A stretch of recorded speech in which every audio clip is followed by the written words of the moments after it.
नमस्कार, मी सीमा. आपल्या यूट्यूब चॅनलवर तुमचे स्वागत आहे. आज आपण हिरव्या मुगाचे हेल्दी आणि पौष्टिक असे आप्पे बनवणार आहोत. ना त्याच्यात इनो ना सोडा, एकदम हेल्दी आणि पौष्टिक आहे. तुम्ही मुलांच्या टिफिनसाठी नाश्त्यासाठी अवश्य बनवू शकता. तर हिरव्या मुगाच्या आप्प्यांसाठी इथं मी रात्रभर हिरवे मूग भिजत घातले होते. बघा, रात्रभर भिजवले ना एकदम छान भिजले जातात, एकदम फुलून येतात. आणि तुम्ही जर भिजवले नसतील ना तर सकाळी भिजवायचे असतील तर तुम्ही सकाळी पाणी एकदम कडक करायचं आणि त्याच्यात मूग घालायचे. कडक पाणी केलं तरी 1.5 ते पावणे 2 तास लागतात मूग भिजायला, तर मूग चांगले भिजतात. त्यासाठी रात्रीच भिजवलेले एकदम छान फुलून येतात. बघा, आता आप्प्यांसाठी याच्यात आपल्याला मिक्सरला बारीक करताना काय काय घालायचं तेही सांगते. तर मूग मिक्सरला बारीक करायच्या आधी आपल्याला त्याच्यात छोटी अर्धी वाटी रवा घालायचा आहे. दही तर मी पाऊण वाटी घेतलंय. दही आपल्याला रूम टेम्परेचरचं घ्यायचं. दही जास्त आंबट असू नये. 2 हिरव्या मिरच्या घालायच्या. लहान मुलं खात असते तर 2च घाला. मोठ्यांना खायचं असलं अजून घातल्या तरी चालेल. इथं मी लसणाच्या 4 पाकळ्या घेतल्यात. लसूण तुम्हाला हवा असला तर घाला किंवा नाही घातला तरी सुद्धा चालेल.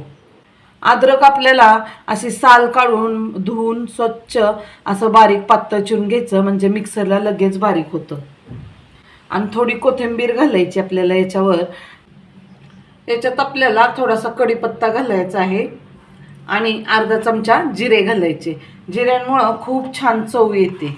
आणि आता थोडं थोडं पाणी घालत हे वाटण मिक्सरला आपल्याला बारीक वाटून घ्यायचे. तर बघा, मिक्सरला पण अशा प्रकारचं वाटण करून घेतलेलं आहे. एकदम बारीक करायचं आहे आपल्याला. आता हे मिक्सरच्या भांड्यात राहिलेलं पाणी याच्यात घालून घेऊया. तर बघा, एकदम थोडं मिक्सरच्या भांड्यातलंच आपण पाणी घातलेलं आहे. आपल्याला इतपतच सैल पाहिजे. तर आपल्याला हे 5-6 मिनिटात साईडला ठेवायचं आहे, कारण आपण याच्यात रवा घातला होता ना. रव्यामुळं आप्पे छान फुलून येतात. त्याच्यामुळं आपण हे 5-6 मिनिटात रवा चांगला मुरायसाठी बाजूला ठेवूया.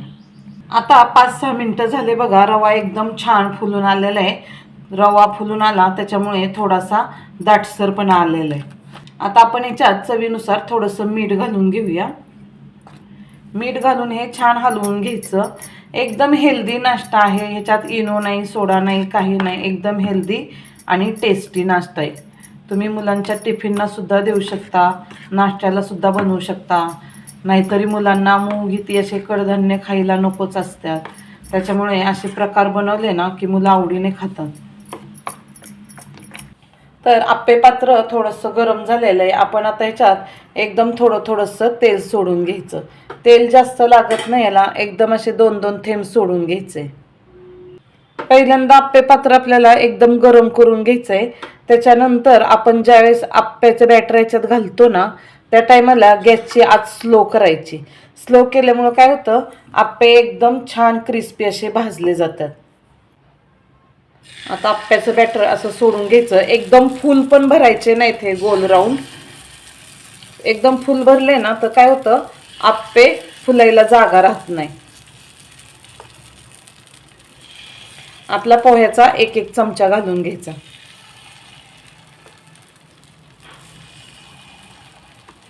तर बघा, आपण सगळ्याच्यात पोह्याचा 1-1 चमचा घातलेला आहे.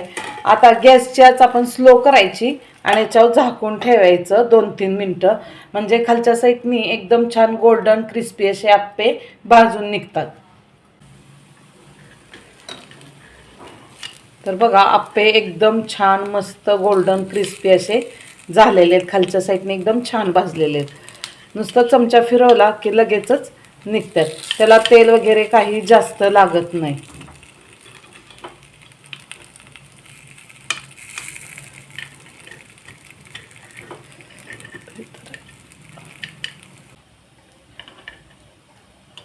तर बघा, एकदम छान आप्पे भाजलेले आहेत. काही पीठ वगैरे कच्चं राहिलं नाही, काही नाही.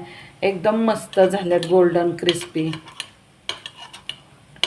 आता याला पलटले तर नाही पलटले तरी सुद्धा चालतंय. आता आपण काढून घेऊयात.